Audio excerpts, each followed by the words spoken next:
So we've talked about decision making in organizations. We've also talked about the use of power and influence within organizations and the need to empower employees. In other words, sharing that power and influence.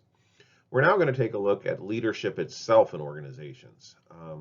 And this is a quote that I've often liked. The wicked leader is he whom the people despise. The good leader is he whom the people revere. The great leader is he whom the people say, we did it ourselves. So the concept here is that truly successful leadership often doesn't actually look like leadership. People don't necessarily realize that they're being led. They feel empowered. They feel as if they're coming up with the solutions. However, at the same time, that wouldn't have happened without the leader's influence. So the leader is using their influence not necessarily to coerce, but to empower and allow better decision making in an organization. Now, the concept of leadership is something that has attracted a lot of attention in the study of social psychology and industrial organizational psychology because leaders come to mind very quickly. It's again, we think about those heuristics we talked about, those little shortcuts that we mentally take. One of them is the availability heuristic. It's very easy to identify a leader and a successful leader. What's a lot harder to identify is what predicted them becoming a leader and what made that leadership positive. So a lot of different theories have been supported and given forth over the years on leadership, and very few of them have been completely disproven, but all of them seem to be capturing different elements of leadership to where there isn't one unified theory. In other words, we need to kind of decide what is it that we're looking for. Are we trying to predict leadership? Are we trying to assist leadership? Or are we trying to look at leadership's actual outcomes? All of those are going to potentially determine which kind of theory or platform we're going to use or framework that we want to think about as we define leadership. So leadership concepts, there's basically two that we want to break out immediately, and that's there's leaders and then leadership. So a leader is someone that has position, is identified as a leader. Leadership is the process. So the leader is an individual within a group or an organization who wields the most influence over others. So the CEO, for instance, but not always. It might actually be a different person within the organization. Some organizations, the chief executive officer actually is mainly a functionary for the board. In other situations, the CEO basically reports to the board but makes their own decisions completely separate from the board. So again, finding the actual true leader of any organization may not be as clear. Also, there might be someone that's not necessarily holding the position power, but has taken over a lot of the leadership responsibilities and a lot of the leadership decisions. So even identifying who is the leader of an organization, even in a hierarchical kind of standard organization like a business, may not always be as clear cut immediately. We need to do a little bit of digging. Who actually is the leader?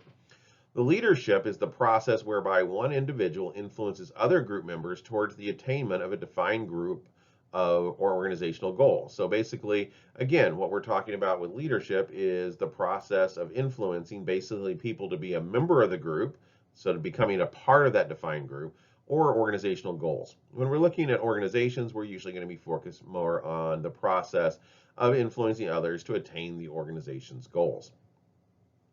So within those two definitions, we then need to move forward with what does leadership actually look like?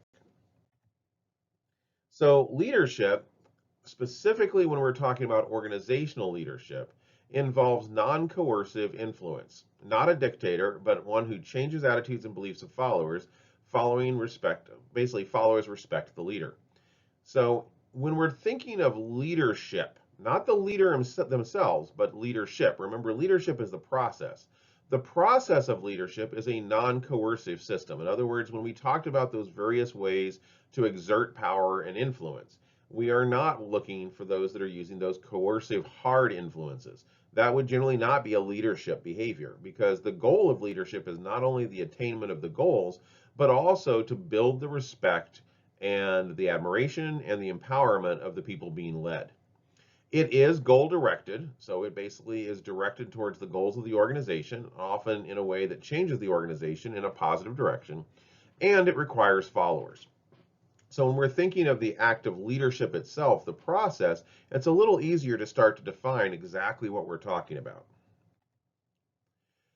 It's probably worth talking about the fact that we want to differentiate between leaders and managers. And the reason for this is not that managers don't sometimes lead and that leaders sometimes don't manage, but there is a different set of tools that are required to be successful in both roles. Leaders primarily are responsible for establishing an organization's mission. So they're about getting the actual organizational goals completed. Whereas managers' primary responsibility is for implementing the mission through others. The intermediate steps, formulating a strategy for the mission and increasing people's commitment towards it, tend to be performed by either leaders or managers. It is this overlap of function that makes the distinction between leaders and managers blurred in actual practice. The main reason that we really want to think about this is someone that's really good at managing may not be a great leader, and someone that's great at leading may not be a great manager. Again, it requires a different set of skills. The primary skill set of a manager is that implementation of the mission into actual tactical decisions. So how do you change a strategic thought, this is where the company needs to go, into actual actionable changes in the employees themselves that will result in this change? Now, a part of a manager role is also going to be increasing people's commitment and effort towards the mission and strategy, and that may also be a leadership role. But as we move more towards leader, we start to see that formulation of strategy and the implementation of that mission. Now, again, if they're a good leader, they may be empowering their managers to help them in this process. But that final level of leader, establishing the actual mission, is the leader's role.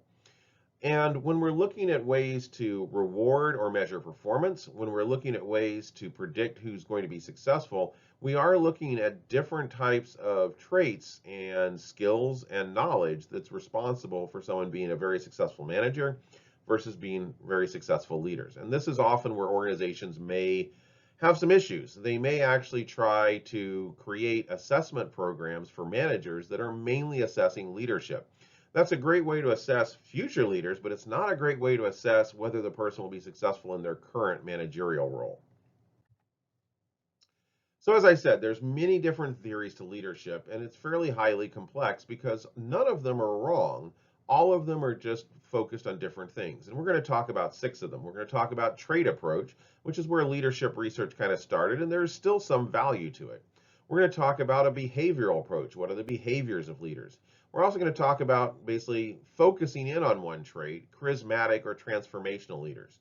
In the next module, we're going to talk about LMX theory, which basically looks at how leadership is viewed through the eyes of others. We're going to look at situational leadership, so how leadership can change based on the situation. And finally, we're going to look at a goal-based theory of leadership, how leaders can help us attain our goals.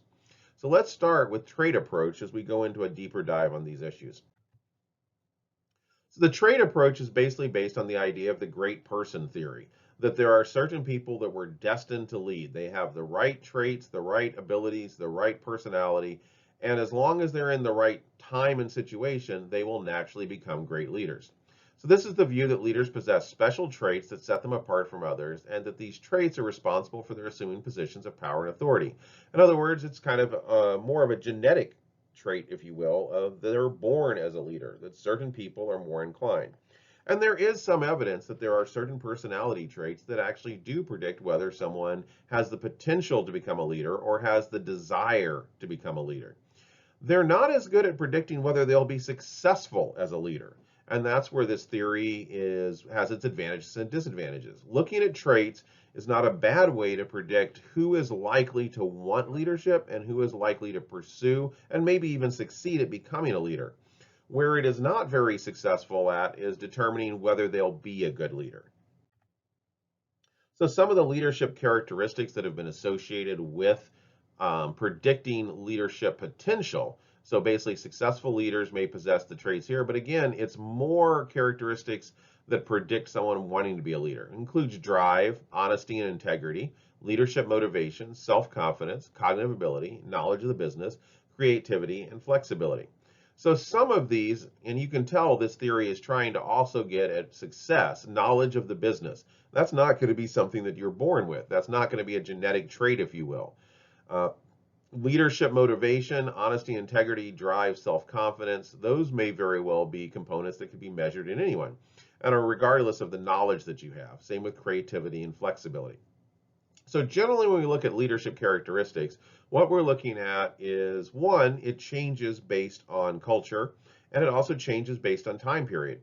What would have predicted a good leader 100 years ago, when almost all organizations were very much focused on bureaucracy and theory X, basically managing people by watching them and making sure they're doing their job, we probably wouldn't have seen as much of creativity and flexibility as a list. Today's modern workforce has a much bigger focus on empowerment and a flexible, changing workforce. Therefore, that creativity and flexibility are bigger predictors these days. So again, just recognize that there's elements that change as cultures change, and there's also elements that are different from culture to culture. In some cultures, for instance, self-confidence might actually not be a great predictor of someone becoming a leader, or cognitive ability. It just depends on what the culture values and what those organizations look like. We also find that leaders differ on initiating structure or consideration. So this is originally the Ohio State and University of Michigan leadership studies. And basically what they found was there was two behavioral dimensions that define leadership. Initiating structure, activities by the leader designed to enhance productivity or task performance. Leaders who focus primarily on these goals are described as demonstrating a task-oriented style. And consideration, actions by the leader that demonstrate concern with the welfare of subordinates and establish positive relations with them. Leaders who are focused primarily in this area are often described as demonstrating a person-oriented style. And that's the first thing that I really want to focus on is this. These are the terminologies that was used by the Ohio State and University of Michigan leadership style studies. But the 2x2 model, trying to define leadership behavior on a spectrum of two dimensions, whether it is initiating structure or task-oriented style or agency. There's different names for different models, but it's always going to be some form of task. How much is the person focused on actually getting the work done? And then the second is going to be consideration or social status or personal oriented style. Again, there's going to be a lot of different terms depending who's putting the model together, but the idea is how the leader actually treats their subordinates. So how much time do they spend building those positive relationships? And this 2x2 model then creates kind of a grid of leadership. And these are the dimensions of leadership behavior. And as I said, this is a behavioral model. So someone that is high in consideration and high in initiating structure has a high concern for production and a high concern for people. And in most organizations, this is somewhat the goal. You're wanting leaders that are both good at getting things done, but also doing it in such a way that empowers the people that work for them. Someone that's high in initiating structure, but low in, or sorry, high in, yes, initiating structure or task, but low in consideration, has a high concern for production and a low concern for people. Now, this is going to be a very transactional leader. This is someone that's mainly focused on getting the production done, and they really don't care that much about building the relationships. In most cases and in most situations, we might not want to see someone in this leadership style. And if someone was in this leadership style, we'd probably coach them at how to be better at considering people while they're focused on productivity. But there are going to be some situations, for example, a company is actually in needs an immediate change, and if it doesn't, the company is going to go away. That's probably not a time to spend a lot of time and effort on building relationships. That's a time to get things done. And a leader with this style might actually be more successful. Someone that's very high in consideration but low in initiating structure has a low concern for production but a high concern for people. And again, in many situations, this would be someone that's a little too focused on the interpersonal. They're not actually getting things done. Unless the company is in a very stable environment and is already very successful. So the role of the leader is really about building relationships. And finally, we have low in production and low concern for people. This is basically what also is called a laissez-faire leader. It's someone that really isn't doing much of their job. However, again, there are going to be some situations where that might be preferable. If you have a small organization with highly motivated, highly skilled people that are internally motivated and want to do great things, they're probably not going to respond well to having a lot of their time taken up with pep talks about production. They're already producing, or building relationships. They're really not there for the relationships. They're there to get their work done.